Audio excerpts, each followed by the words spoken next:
"Stop crying and start packing," my daughter-in-law whispered to me at my son's funeral while the pastor was still speaking about eternal peace. I didn't answer her.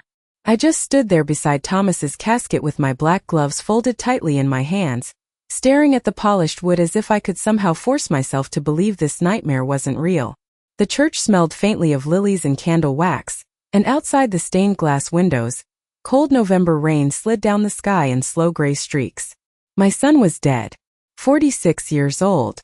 Gone after a late-night highway accident that nobody in this family seemed willing to talk about for more than 30 seconds at a time. Rebecca stood beside me in an elegant black coat that probably cost more than my monthly Social Security check. Her mascara was perfect. Her blonde hair was perfectly curled beneath a small funeral hat. She looked less like a grieving widow and more like a woman attending an unpleasant business meeting she hoped would end quickly. "You can't stay in the house forever," she said quietly, keeping her eyes forward so the relatives nearby wouldn't notice the cruelty hidden beneath her calm voice. "Thomas is gone now. Ethan and I need to move on." I felt something cold move through my chest then, colder than the November rain outside, colder even than the marble floors beneath my shoes. But I refused to let her see it. The choir continued singing softly behind us while people dabbed their eyes with tissues and whispered about what a tragedy it all was. Tragedy. Funny how people loved that word when the pain belonged to someone else. I glanced toward the front pew where my grandson Ethan sat stiffly beside two of Rebecca's cousins. 16 years old, tall like his father but quieter now. Smaller somehow. He hadn't looked at me once since the funeral began. 3 weeks ago, Thomas had called me almost every night after dinner just to check in. Now his son couldn't even meet my eyes. "Margaret," Rebecca said softly, almost smiling now. "Did you hear me?" I nodded once. That seemed to satisfy her. The pastor invited everyone to stand for the final prayer, but my knees suddenly felt weak beneath me. Thomas used to tease me about that. "Mom, you still wear those old shoes with no support." He'd laugh while carrying groceries into my kitchen. "One day you're gonna topple over in church." I almost heard his voice then. Almost. That was the cruel thing about grief. Kept playing tricks on you, making you believe for half a second that the person was still nearby. I lowered my eyes to the silver cross resting over the casket flowers. White roses. Rebecca had chosen them. Thomas hated white roses. He used to say they looked cold, too formal, too lifeless. He liked sunflowers because they reminded him of the road trips we took through Kansas when he was little. I swallowed hard and kept my face still. "No tears." Not anymore. At the cemetery, the wind cut through my coat as relatives gathered beneath black umbrellas around the grave. Someone handed me a folded American flag, because Thomas had served 4 years in the Navy before starting his construction company. I held the flag carefully against my chest while dirt thudded softly onto the casket below. Rebecca stood several feet away speaking quietly with a man in a gray suit I didn't recognize. She wasn't crying either. She looked impatient, like someone waiting for paperwork to clear.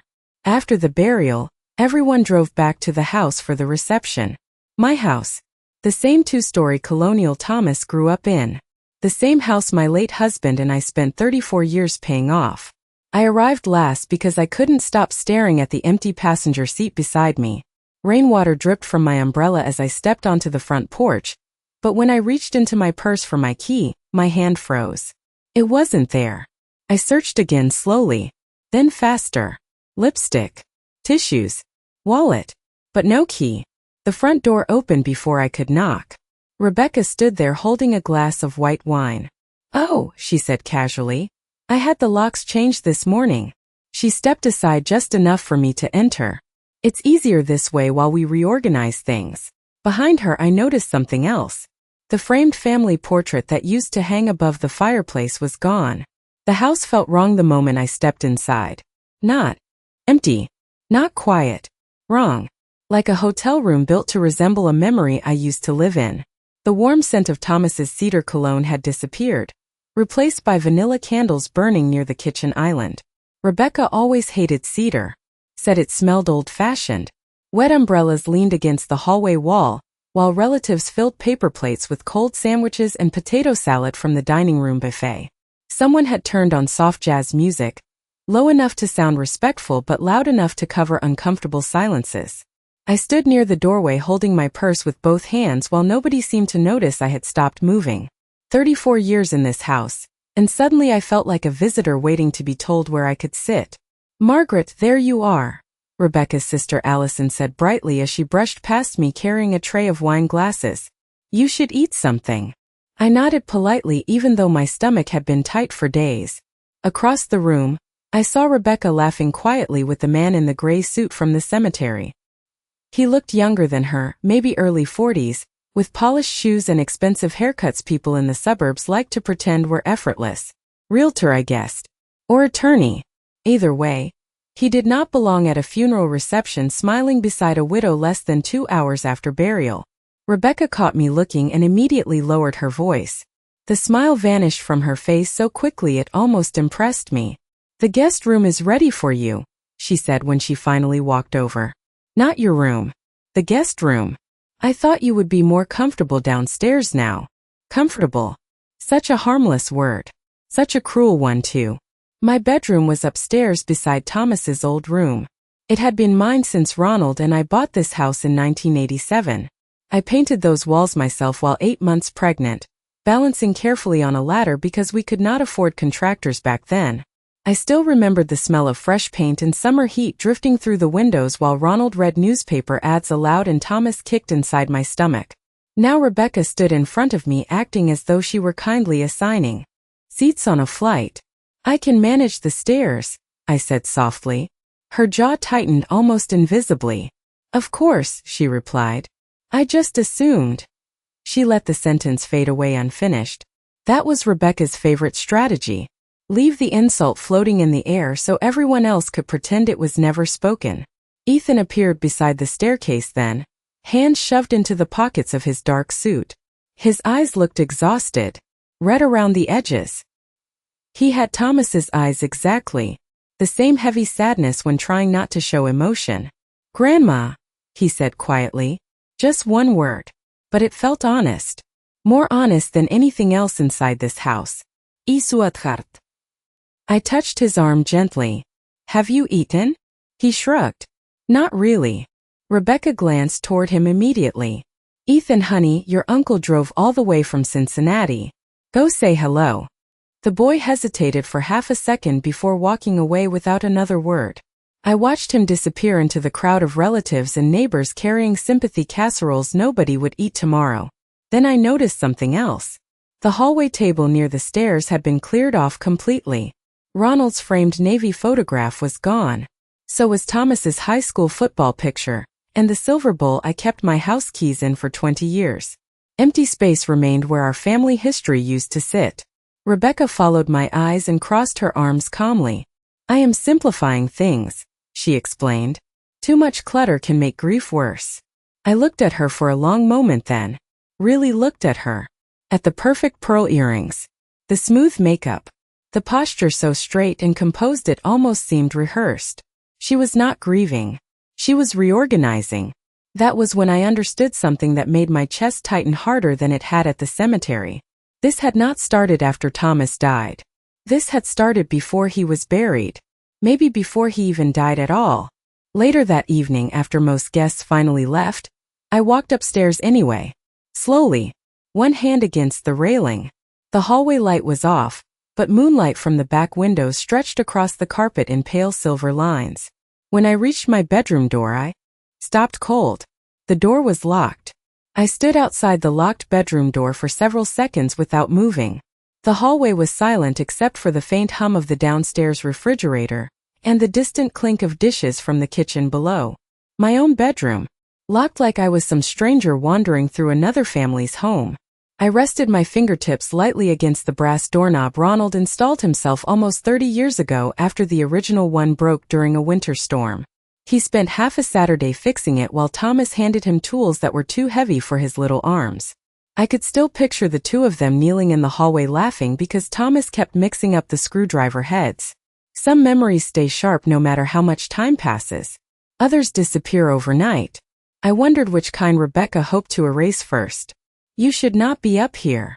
Her voice startled me even though it was calm. I turned slowly. Rebecca stood at the end of the hallway holding a folded stack of black tablecloths against her chest. The overhead light behind her cast a soft glow around her hair. Almost angelic if you did not know her. "My room is upstairs," I said quietly. "Not anymore," she replied. "Noche se taschen. No e palegi." Just those two words drifting through the dark hallway like cold smoke. I looked back at the locked door. "Where are my things?" "Packed carefully," she said.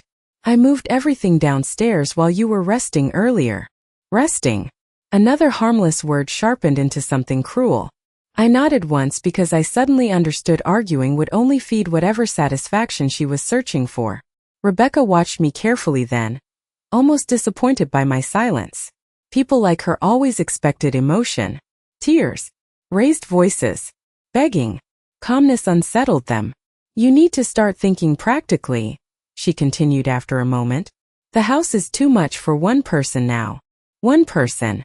As though Thomas had been gone for years instead of one afternoon. As though my husband Ronald had not died in that same house 6 winters ago after 50 years of marriage. As though every birthday candle, every Christmas morning, every family dinner had not soaked itself permanently into these walls. I followed her downstairs without another word.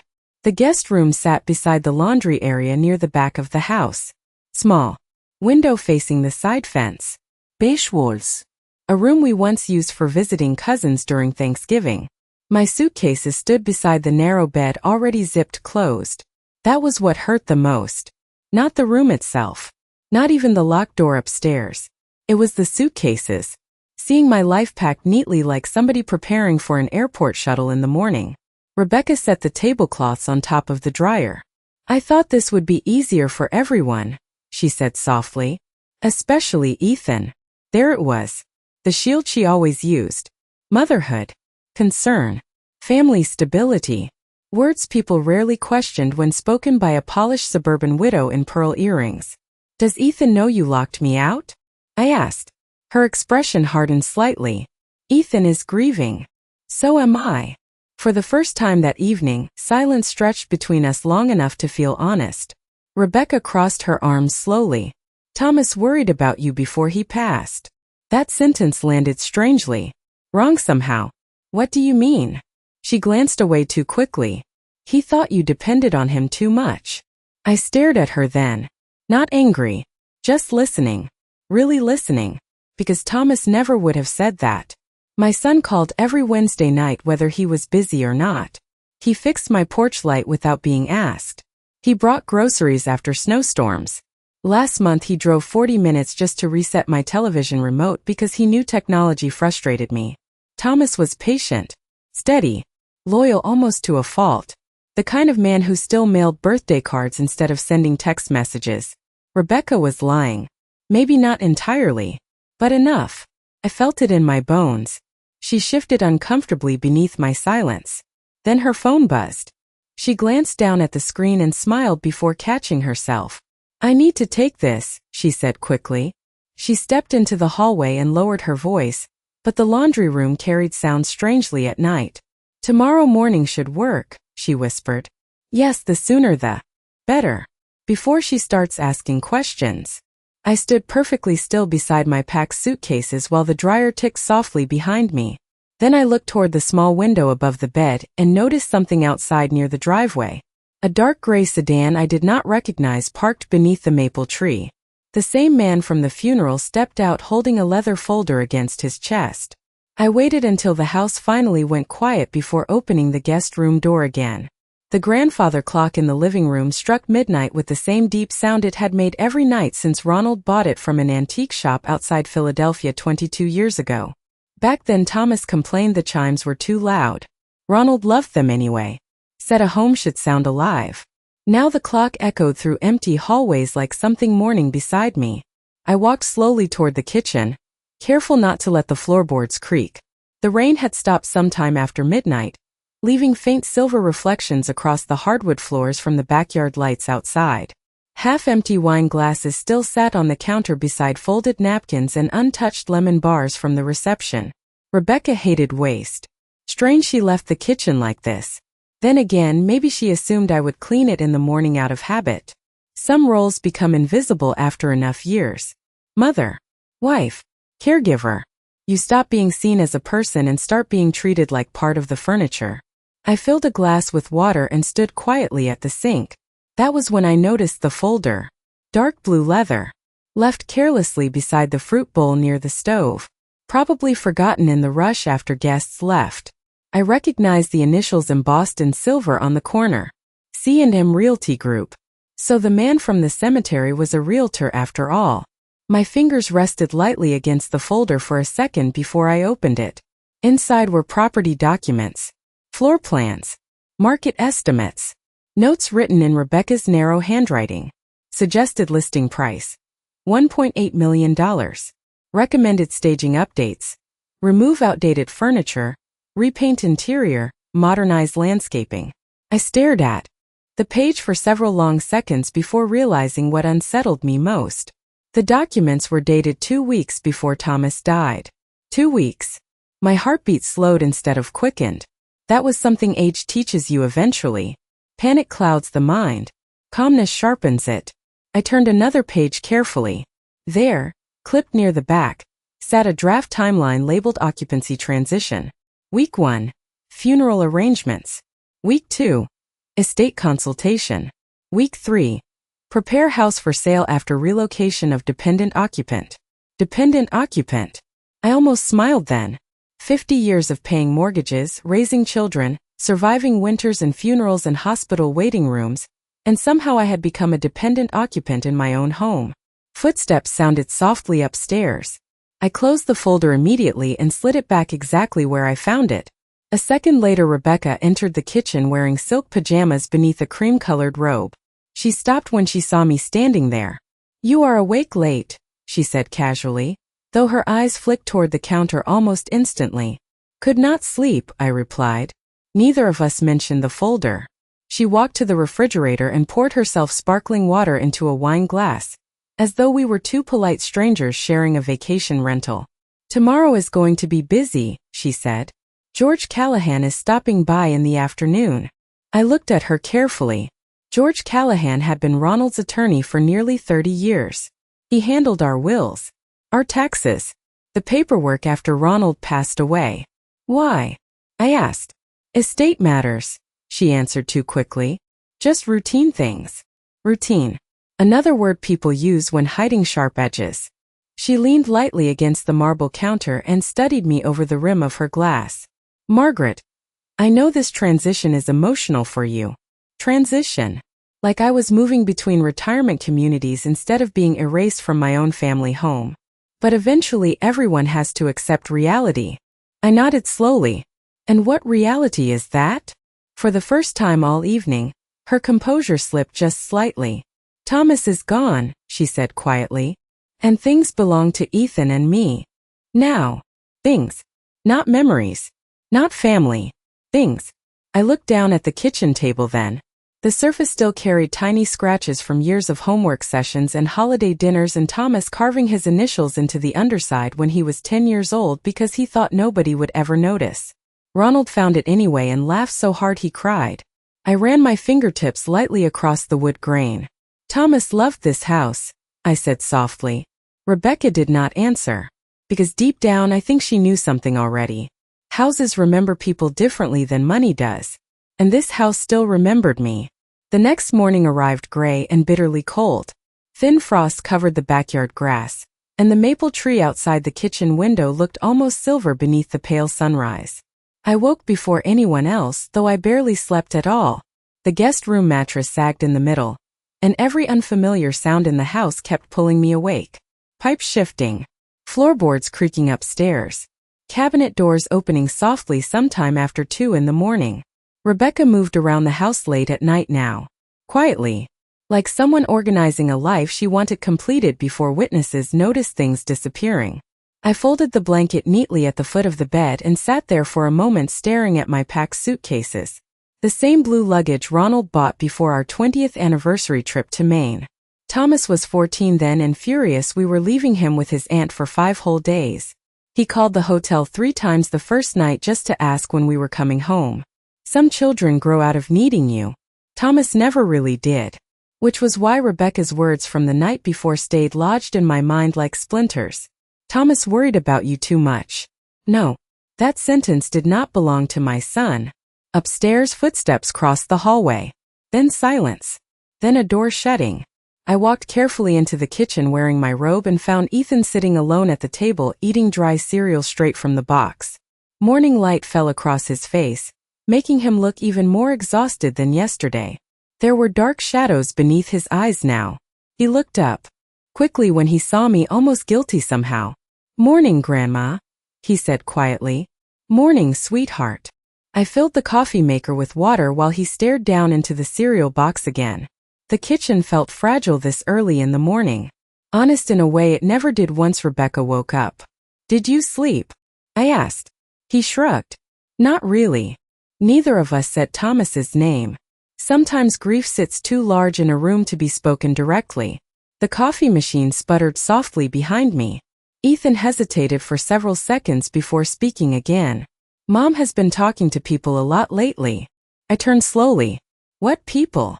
He rubbed the back of his neck nervously. "Lawyers. Realtors. Insurance people." "Insurance." My eyes lowered toward the kitchen counter. "Did your father know about it?" Ethan looked uncomfortable immediately. "They argued sometimes." "About money?" He nodded once. Small. Reluctant. Dad did not want to move. I stayed very still then. Outside, a delivery truck rumbled somewhere down the street while cold wind rattled the bare tree branches against the windows. "Move where?" I asked carefully. Ethan opened his mouth to answer, but footsteps sounded overhead. Fast this time. Rebecca appeared moments later wearing cream-colored workout clothes and carrying her phone in one hand. Her smile arrived too quickly when she saw us together. "You are both up early," she said brightly. Ethan immediately looked back down at the cereal box. "George Callahan will be here at noon," Rebecca continued while opening the refrigerator.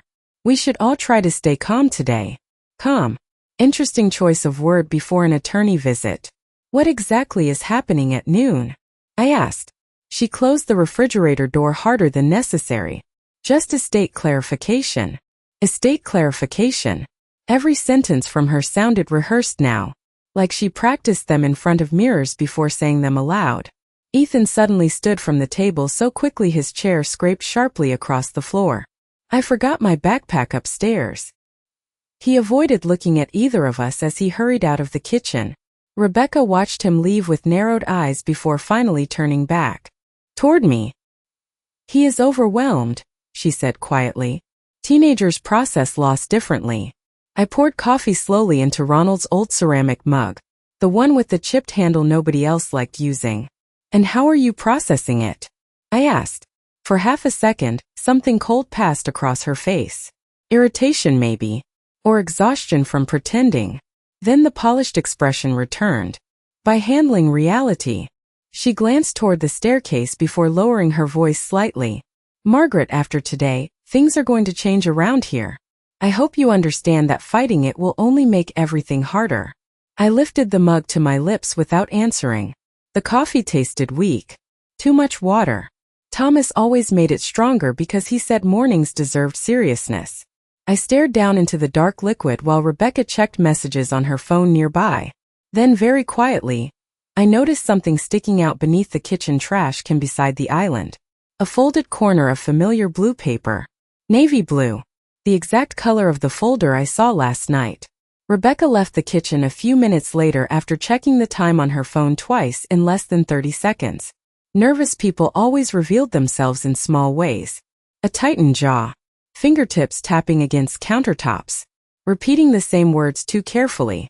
I waited until I heard her footsteps disappear upstairs before walking slowly toward the trash can beside the island. The folded blue paper still stuck out near the bottom beneath coffee grounds and crumpled napkins from the funeral reception. I bent carefully, my knees aching from the cold, and pulled it free. It was part of the same real estate packet from the night before. The corner had been torn off, but the remaining page still showed enough. Property preparation checklist. Remove personal photographs. Update lighting fixtures. Clear remaining occupant belongings before staging appointments. Remaining occupant belongings. I stared at those words while the refrigerator hummed softly behind me. That was all I had become inside this house. Belongings waiting to be cleared away. Upstairs, water began running through the pipes. Rebecca was showering. I folded the paper neatly and slipped it into my robe pocket just as Ethan re-entered the kitchen carrying his backpack over one shoulder. His eyes immediately dropped toward the trash can in my hand, then toward my face. He knew. Not everything maybe, but enough. "Grandma," he said quietly, "can I show you something?" I nodded once. He glanced nervously toward the ceiling before walking quickly down the hallway toward the mudroom near the garage. I followed him without speaking. The mudroom smelled faintly like wet coats and old baseball gloves. Thomas used to leave his work boots there after long days at construction sites. Sometimes dirt still fell from the treads onto the tile floor no matter how carefully he cleaned them outside. I missed those little messes now. Ethan crouched beside an old storage bench and reached underneath it. After a moment he pulled out a small black cell phone with a cracked corner screen. "This was Dad's old phone," he whispered. "Mom thought it stopped working." My chest tightened immediately. "Where did you find it?" "In Dad's truck after the accident." Ethan swallowed hard. "He used it for work calls mostly. Mom told me to throw it away last week, but I did not." I took the phone carefully in both hands. Thomas's fingerprint smudges still marked the edges of the case. Something about that nearly broke me more than the funeral had. Such an ordinary thing. A phone. Yet suddenly it felt like holding the last physical proof that my son had existed in the world only days ago. "Why are you giving this to me?" I asked softly. Ethan looked toward the hallway again before answering. "Because Dad and Mom were fighting a lot before." He stopped himself. "About what?" He hesitated. "The house. Money. Insurance stuff." Insurance again. The word kept surfacing like something floating upward through dark water. "Did your father say anything to you?" Ethan nodded slowly. "One night he told me if anything happened to him, I should make sure you were okay." I closed my eyes briefly then. Just for a second. 'Cause that sounded exactly like Thomas. Even now. Especially now. Footsteps creaked overhead again. Ethan immediately lowered his voice further. "There is a voicemail saved on there," he whispered. "Dad recorded it after one of their arguments." My fingers tightened slightly around the phone. "Did you listen to it?" "Only part of it." Fear crossed his face then. Real fear.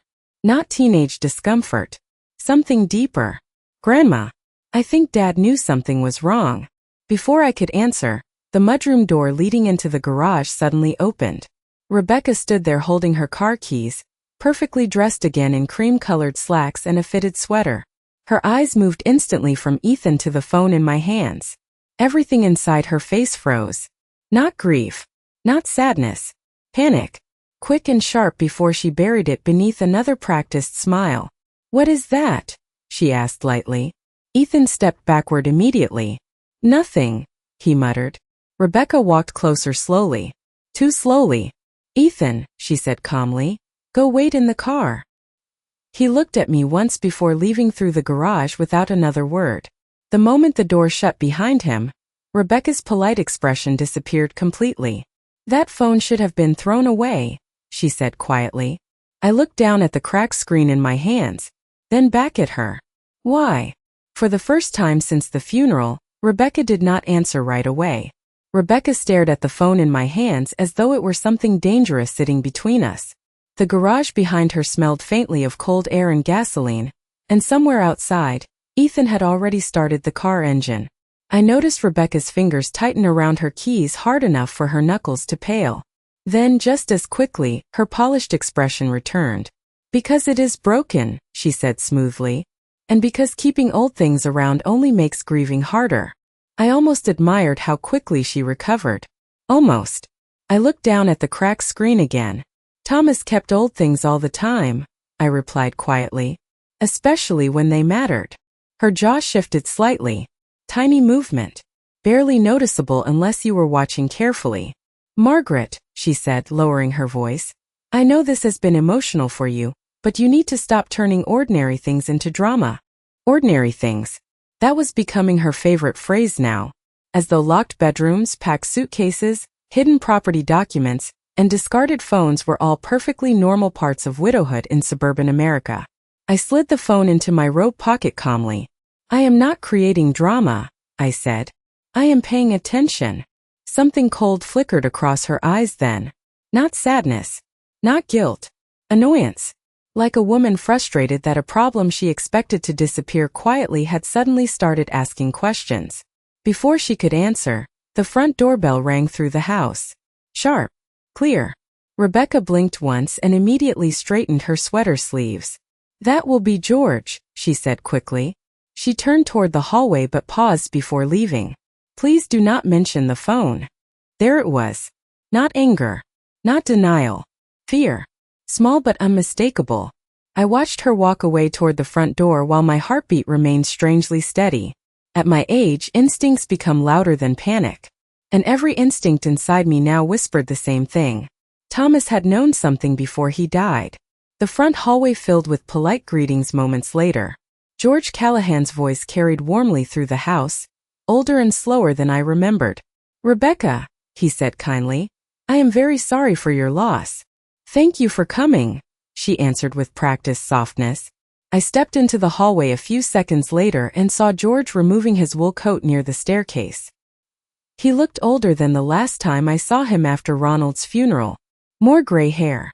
Slight stoop in his shoulders. But his eyes remained sharp behind wire-rimmed glasses. The moment he saw me, genuine surprise crossed his face. "Margaret," he said warmly, "I did not realize you were still staying here." "Still staying here." Interesting wording. Rebecca answered before I could. "Temporarily," she said quickly. George glanced between us carefully. Something unreadable moved across his expression before he gave me a small nod. "Of course." We gathered in the dining room a few minutes later. The same dining room where Thomas blew out birthday candles every June for 40 years. The same room where Ronald carved Thanksgiving turkey while football games played loudly from the living room television. Today the curtains remained half closed despite the morning sun outside, making everything feel dimmer somehow. George opened his leather briefcase slowly while Rebecca sat perfectly straight beside him holding a legal pad against her lap. I noticed she had already prepared notes. "These are simply preliminary discussions," she began before George could speak. "Mostly regarding the future management of the property." Property. Not home. Never home. George adjusted his glasses and cleared his throat.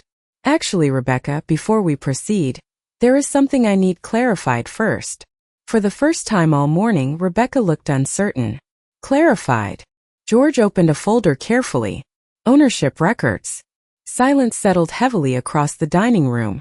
I watched Rebecca's posture stiffen almost imperceptibly. "I reviewed the file this morning before coming over," George continued calmly, "and there appear to be some misunderstandings regarding this house." Rebecca forced a small laugh. "I am not sure what you mean." George looked directly at her then. "The property was never transferred into Thomas's name." The room went completely still. Even the grandfather clock in the hallway seemed suddenly louder. Rebecca blinked once. Twice. "That cannot be right," she said quietly. George folded his hands together. "The legal owner of this home is Margaret Hayes." Rebecca's face lost color so quickly it almost startled me. For several long seconds nobody spoke. Then very carefully, George slid another document across the table toward me. "There is something else Thomas asked me to give you," he said softly. "If anything ever happened to him." I looked down at the sealed envelope resting on the polished wood table. My name was written across the front in my son's handwriting. I stared at the envelope for several seconds before touching it. My son's handwriting leaned slightly to the right, the same way it had since third grade when his teacher complained he pressed too hard with pencils and kept tearing notebook paper. Some things about people never change no matter how old they get.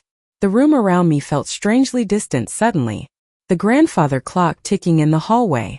The soft hum of the refrigerator in the kitchen. Even Rebecca sitting across the dining table seemed far away now, frozen perfectly still with both hands clasped tightly together in her lap. George gave me a quiet nod.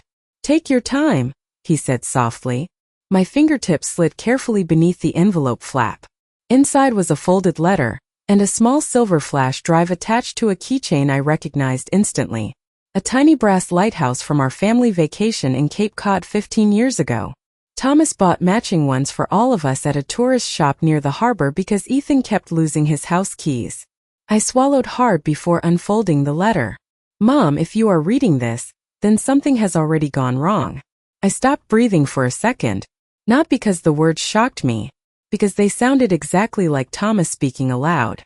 Practical, calm, direct, the kind of man who fixed leaking sinks before discussing emotions. My eyes continued down the page slowly. I know Rebecca has been pressuring you about the house. I tried to handle things privately because I did not want Ethan caught in the middle, but I need you to know something important. The house was never transferred because Dad asked me years ago to protect it for you. No matter what happens, nobody can force you out. Across the table, Rebecca shifted suddenly. This is inappropriate, she said sharply. George looked at her evenly. Thomas specifically requested Margaret receive that letter personally. Rebecca's composure cracked slightly then. Thomas was under stress before the accident, she said quickly. He was overwhelmed. Emotional. Interesting how women like Rebecca used that word anytime a man said something inconvenient. I kept reading. There are files on the flash drive. Financial records. Emails. I hope I am wrong about what I suspect, but if I am not, you deserve the truth. Also tell Ethan none of this is his fault. My vision blurred briefly after that sentence. Not from tears exactly. From hearing my son still trying to protect everyone even after death. Folded the letter carefully and placed it back inside the envelope before looking up at Rebecca. She no longer appeared polished or composed now. Her shoulders sat rigid. Her breathing shallow. George adjusted his glasses slowly. Rebecca, he said carefully, perhaps you should explain why there were active plans to list the property before Thomas passed away. Silence. Rebecca stared at the dining table without answering. Then finally she laughed once. Short. Brittle. You are making assumptions from incomplete information. Then complete it, George replied calmly.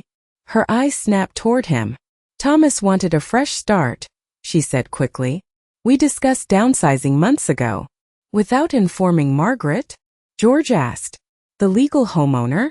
Rebecca opened her mouth, then closed it again. The room remained painfully quiet. I reached into my robe pocket then and removed the torn blue property checklist from earlier that morning. Without a word, I slid it across the table beside George's documents. His expression darkened as he read the page, especially when his eyes reached the phrase remaining occupant belongings. Rebecca noticed immediately. You went through my things? She asked sharply. I looked at her steadily. No, I said quietly. I found evidence. For the first time since Thomas died, her mask disappeared completely. Not sadness. Not grief. Anger. Cold and exhausted anger from someone losing control of a situation they thought was already finished. You think you can turn Ethan against me? She asked. You think this house matters more than my son? My son. Not our son. Mine. The wording slipped out before she could stop it. George noticed too. I saw it in the way his eyes narrowed slightly. Before anyone could answer, footsteps thundered suddenly down the staircase. Ethan appeared breathless in the doorway holding something in his hand. Grandma, he said urgently, looking directly at me. I got the phone working. He swallowed hard before continuing. There is a voicemail from Dad. And Mom is in it too. Ethan stood in the dining room doorway gripping the phone tightly enough for his knuckles to turn pale. His breathing sounded uneven, like he had rushed downstairs too fast without thinking. Rebecca rose from her chair immediately. Ethan, she said sharply, give me that phone. He stepped backward instead. No, the word landed harder than shouting would have. Rebecca froze.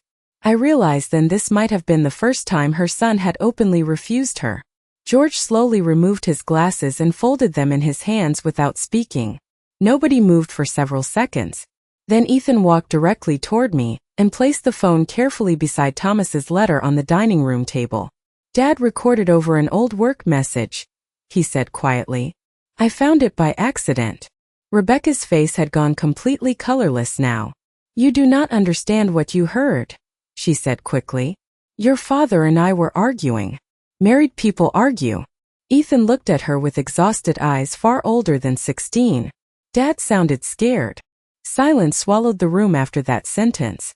Outside, wind brushed softly through the bare maple branches against the front windows. Somewhere down the street, a lawnmower started despite the cold November weather. Ordinary sounds. Normal life continuing while our family cracked apart inside this house. George looked toward me carefully. "Margaret," he said softly, "would you like to hear the recording?" I nodded once. Ethan unlocked the phone with trembling fingers and pressed play. Static crackled briefly through the tiny speaker before Thomas's voice filled the room. Tired. Frustrated. Familiar enough to make my chest ache instantly. "Rebecca, slow down," he said in the recording. "I told you I am not forcing my mother out of her own home." My heartbeat slowed. Across the table, Rebecca closed her eyes briefly. Then her own voice answered through the speaker. Sharp. Colder than I had ever heard it aloud. "You are choosing her over your real family again." Ethan stared at the floor. George remained perfectly still. The recording continued. Thomas sighed heavily. "This is not about choosing anybody. Dad wanted the house protected for Mom." "Your father is dead," Rebecca snapped back in the recording. "And I am tired of living like guests in a museum." The room felt smaller suddenly. Airless somehow. I listened without blinking while Thomas spoke again, lower this time. "I changed some paperwork last week." Silence on the recording for 2 seconds. Then Rebecca's voice again. Quiet now. Dangerous quiet. "What paperwork?" Thomas answered immediately. "If anything happens to me, the house stays with Mom permanently." The recording ended there. Just a soft click. Then silence. Heavy silence. The kind that changes relationships forever because nobody inside it can pretend anymore. Rebecca stood motionless beside the dining table staring at the phone as though it had betrayed her personally. Finally she laughed once under her breath. Small. Bitter. "So that is it?" she asked quietly. "You are all turning me into the villain now?" George set his glasses carefully onto the table. "Nobody forced you to change the locks before the funeral," he said calmly. "Nobody forced you to prepare sale documents behind Thomas's back." Rebecca's eyes flashed toward him. "You have no idea what it was like living in this house." "No," George replied evenly. "But I know what dignity looks like. And this is not it." Rebecca looked at me then. Really looked at me for the first time since Thomas died. Not as an obstacle. Not as furniture waiting to be removed. As a person still standing in front of her. "You think you won," she said quietly. I studied her for a long moment before answering. There was never supposed to be a war. Something inside her seemed to collapse after that. Not dramatically.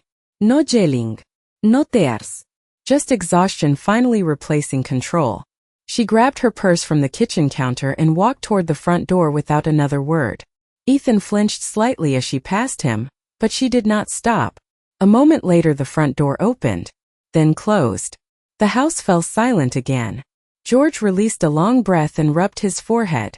"I will handle the legal matters moving forward," he said carefully. "But Margaret," I think Thomas already understood more than he wanted to admit. I looked down at my son's letter resting beside the phone.